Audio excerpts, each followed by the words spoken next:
सभी को जय गुरु। आप ही लोग के विशेष आग्रह पर मैंने नारी नीति की व्याख्या शुरू की और आप लोग इतना प्यार दे रहे हैं, इसके लिए बहुत बहुत धन्यवाद।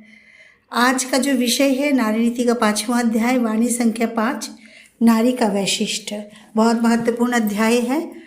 और ठाकुर जी कह रहे हैं, मैं पहले इसका शीर्षक नारी का वैशिष्ट है, मैं इसको पहले पढ़ दूँ ठाकुर जी ने क्या लिखा है, फिर मैं अपने शब्दों में इसकी व्याख्या भी करूँगी। नारियों के वैशिष्ट में है निष्ठा, धर्म, शुश्रूषा, सेवा, सहायता, संरक्षण, प्रेरणा और प्रजनन। तुम अपने इन वैशिष्टों में किसी एक का भी त्याग न करो, इसे खोने पर तुम लोगों का और बचा क्या है। ठाकुर जी ने यहाँ 8 वैशिष्ट का जिक्र किया है। इसमें 8 वैशिष्ट हैं जो मैं आपको इसको पढ़ के सुनाई। सबसे पहला निष्ठा। निष्ठा बहुत ज़रूरी है जीवन में, किसी के प्रति आस्था, किसी के प्रति विश्वास, जो हम नारियों में इसकी बहुत ज़रूरत होती है। निष्ठा से ही परिवार चलता है, निष्ठा से ही हम अपने को विशालका यूनिवर्सिटी रूपी ससुराल में स्थापित कर सकते हैं। निष्ठा से ही हम सभी जगह अपने को स्थापित कर सकते हैं और अपने ठाकुर जी की बातों को चरितार्थ कर सकते हैं। दूसरा धर्म। धर्म भी यही कहता है। धर्म ठाकुर जी के अनुसार क्या कहता है? ठाकुर जी के अनुसार कहता है सबको बचाना, अपने बचना, इसको ही तो धर्म समझना। धर्म और कुछ नहीं है। ये जो हिंदू, मुस्लिम, बौद्ध, सिख, ईसाई, ये सारे मत हैं, लेकिन धर्म सिर्फ बचने बचाने की बात कहता है। उसके बाद आता है शुश्रूषा।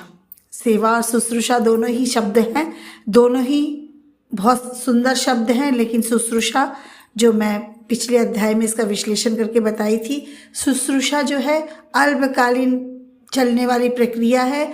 जैसे किसी को इमरजेंसी में किसी को ज़रूरत है, कोई बीमार है, तो उनकी मैं सेवा कर दूं, तो शुश्रूषा कहलाती है। ये भी नारियों का एक अहम गुण है जो हमेशा ज़रूरत पड़ती है। सेवा। सेवा सेवा तो नारी का ही प्रधान वैशिष्ट है। सेवा कहते हैं ना कि व्यथा की कथा कहे अगर कोई, आग्रह पूर्वक सुनना, हो सके तो मुक्त कर देना, सार्थक सेवा देकर। ये नारियों की वैशिष्टों में बहुत महत्वपूर्ण वैशिष्ट है। उसके बाद सहायता। सहायता, कैसी सहायता करनी चाहिए? क्या किसी को खाना दे देने से सहायता होता है? क्या किसी को कपड़े वस्त्र देने से सहायता हो जाता है? जी नहीं। सहायता का अर्थ है कि हम किसी को उठने में, उन्नति के पद पर जाने में मदद करें, किसी को ऊपर उठाएं। अगर बेरोजगार है तो उसको रोजगार दें, उसको धंधा कराएं और वो अपने पैरों पर जाके खड़ा हो जाए। उसके बाद संरक्षण है। संरक्षण भी एक वैशिष्ट, प्रधान वैशिष्ट है। संरक्षण में किसका संरक्षण करना है? एक नारी ही सभी जगह संरक्षण कर सकती है, चाहे अपने बच्चों का हो, चाहे अपने ससुराल वालों का हो, चाहे माता पिता का हो, चाहे समाज का हो, चाहे परिवेश का हो, चाहे वातावरण को हो। उसमें ये एक बहुत बड़ी शक्ति होती है कि वो सभी चीज़ों को संरक्षण करती है।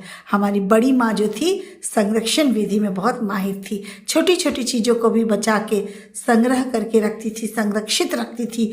कोई भी चीज़ वेस्टेज ना जाए। एक दाना भी अगर चावल का गिर जाता था तो उनको बहुत तकलीफ होती थी। वो उस दाने को भी चाहती नहीं थी कि इसको वेस्टेज में चला जाए और इसको पानी में बह जाए। इतनी संरक्षण विधि उनकी बहुत मजबूत थी। प्रेरणा।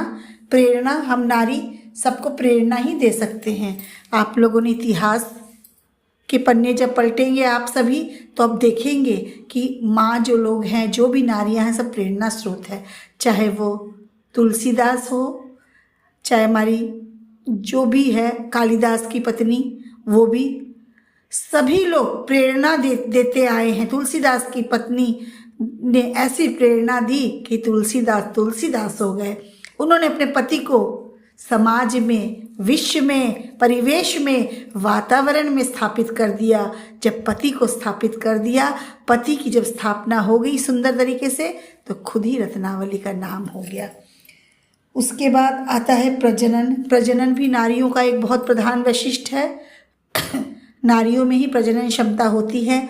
जो नारी निश्चित तौर पर सभी नारी एक राम और कृष्ण के रूप में ही बच्चे को पैदा करना चाहती हैं। कोई भी नारी अपने बच्चे को रावण या कंस नहीं बनाना चाहती, ना रावण और कंस का नाम भी देना नहीं चाहती।